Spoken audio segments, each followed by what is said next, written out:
Les actions coup de poing des salariés de Freescale, en grève depuis près d'un mois maintenant, se poursuivent. Mais aujourd'hui, pas de réunion de reprise des négociations.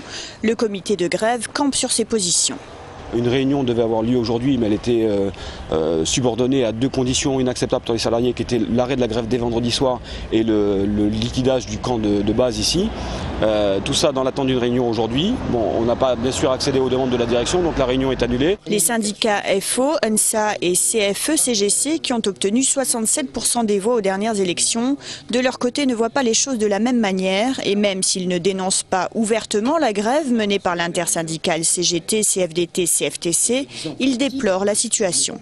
Nous, notre logique, c'est de privilégier la négociation. Je rappelle quand même que c'est la logique aussi des grandes centrales syndicales françaises.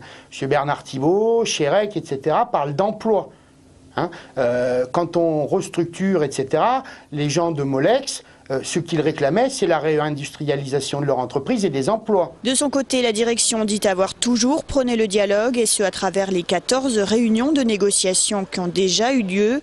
Le PSE prévoit un CDI pour tous, pour les 830 employés de la partie production à l'horizon 2011, une direction qui aujourd'hui ne comprend pas. Notre démarche reste essentiellement orientée vers le retour à l'emploi et que nous sommes tout à fait disposés à discuter des mesures de retour à l'emploi et ensuite pour les gens qui, dans les 2 ans qui viennent, n'auraient pas retrouvé une solution, effectivement nous pourrions également discuter d'une prime. La réunion prévue ce vendredi doit d'ailleurs aborder le sujet des indemnités de licenciement relatifs à l'ancienneté des salariés.